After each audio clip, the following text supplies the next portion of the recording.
Bonjour et bienvenue dans Audicast. Dans chaque épisode, nous plongeons dans les enjeux et les innovations des réseaux sociaux qui transforment notre manière de communiquer. Que vous soyez un professionnel ou un passionné, nous avons hâte de partager avec vous les coulisses des réseaux sociaux en constante évolution.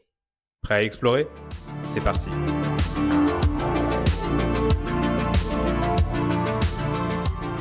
Aujourd'hui, nous allons plonger dans l'histoire fascinante d'une figure qui a marqué l'ère digitale, Mark Zuckerberg. On connaît Facebook, mais qui sont les personnes derrière cet empire technologique ?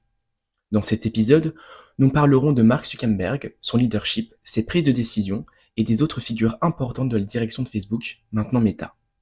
Vous découvrirez l'homme derrière la plateforme, ses ambitions et comment son parcours a influencé l'évolution du réseau social. Impossible de parler de Facebook sans évoquer son fondateur, Mark Zuckerberg. Né en 1984 dans l'État de New York, Zuckerberg a toujours montré un vif intérêt pour l'informatique et la programmation. Dès son adolescence, il développe des programmes et des logiciels pour s'amuser. C'est pendant ses études à Harvard qu'il crée le projet qui changera le monde, The Facebook. Zuckerberg est souvent décrit comme un visionnaire, mais également comme un dirigeant impitoyable. Dès les débuts de Facebook, il montre un grand sens des affaires et une détermination à garder le contrôle total de son entreprise. Une anecdote marquante de cette époque concernant ses relations avec Eduardo Savarin, l'un des cofondateurs de Facebook, alors que Savarin était censé s'occuper des finances, Zuckerberg finit par diluer ses parts dans l'entreprise, causant des tensions énormes entre les deux amis de l'université. Mais ce qui distingue Zuckerberg, c'est sa capacité à anticiper les tendances et à s'adapter rapidement. Dès 2007, il introduit la plateforme Facebook Apps, permettant à des développeurs extérieurs de créer des applications et des jeux, ce qui accélère la croissance du site.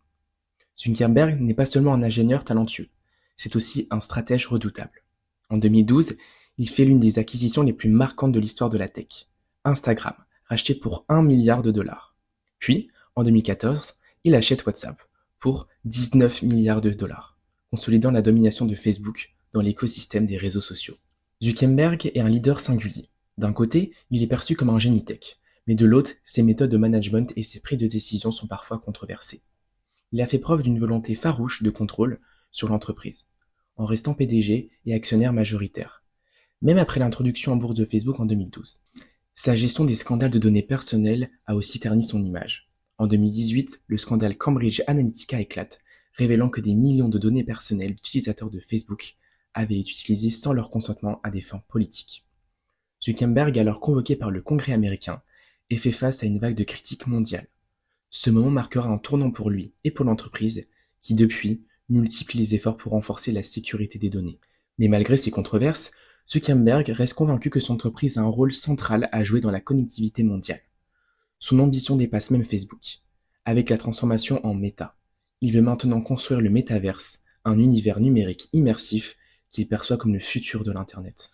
Il est important de ne pas oublier qu'il y a une autre figure clé derrière le succès commercial de Facebook, Sheryl Sandberg. Recrutée en 2018 comme une directrice des opérations, elle a joué un rôle central dans la stratégie de monétisation du réseau social. Avant de rejoindre Facebook, Sandberg travaillait chez Google où elle a contribué au succès de leurs programmes publicitaires. Chez Facebook, elle a su appliquer cette expertise pour transformer une plateforme gratuite en une véritable machine à cash grâce à la publicité ciblée. C'est sous sa direction que Facebook a perfectionné son modèle publicitaire, permettant aux annonceurs de toucher des utilisateurs en fonction des critères précis comme l'âge, les intérêts ou les comportements en ligne. Sandberg a aussi été un visage public très important pour l'entreprise, notamment au moment des scandales. Elle a souvent été perçue comme la stabilisatrice de Zuckerberg, apportant une dimension plus humaine et diplomatique à la direction de Facebook. Mais après plus de 14 ans dans l'entreprise, elle quitte ses fonctions en 2022, laissant derrière un héritage monumental. En 2021, Zuckerberg annonce un changement radical pour son entreprise. Facebook devient Meta, un groupe axé sur la construction du métaverse, un monde virtuel où les utilisateurs pourront interagir, travailler, jouer et créer. Ce changement de nom n'est pas seulement symbolique, il représente une nouvelle vision, un pari sur l'avenir. Autour de Zuckerberg, de nouveaux leaders émergent dans cette transition. Andrew Bosworth, un vétéran de Facebook qui a pris la tête du développement du métaverse. Son rôle est clé, car il supervise des technologies innovantes comme Oculus qui pourraient permettre à Meta de dominer le marché des réalités virtuelles et augmentées. D'autres figures comme David Wiener, le directeur financier de Meta, et Nick Clegg, vice-président des affaires mondiales, jouent également des rôles cruciaux dans cette nouvelle ère. Meta n'est pas seulement une plateforme sociale, c'est un écosystème technologique complexe avec des ambitions démesurées. En somme, l'histoire de Facebook est avant tout l'histoire de Mark Zuckerberg, un homme qui a su transformer une simple idée en un empire. Mais il n'a pas agi seul. Des figures comme Sheryl Sandberg et d'autres dirigeants ont permis à Facebook de devenir ce géant incontournable. Cependant, l'avenir de Meta repose sur un pari risqué, celui du métaverse. Si vous avez des idées ou des sujets que vous aimeriez voir abordés dans le prochain Audicast, faites-le nous savoir. Pour ça, rien de plus simple. Contactez-nous par mail à agence@audinou.com ou réagissez sur les réseaux sociaux avec notre hashtag Audicast. Nous sommes impatients de lire vos suggestions et de les intégrer dans nos futurs épisodes. C'est la fin de cet épisode d'Audicast.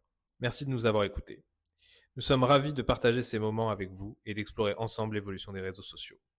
Si vous avez apprécié notre podcast, n'hésitez pas à vous abonner et le partager autour de vous. Cela nous donne de la force. Merci.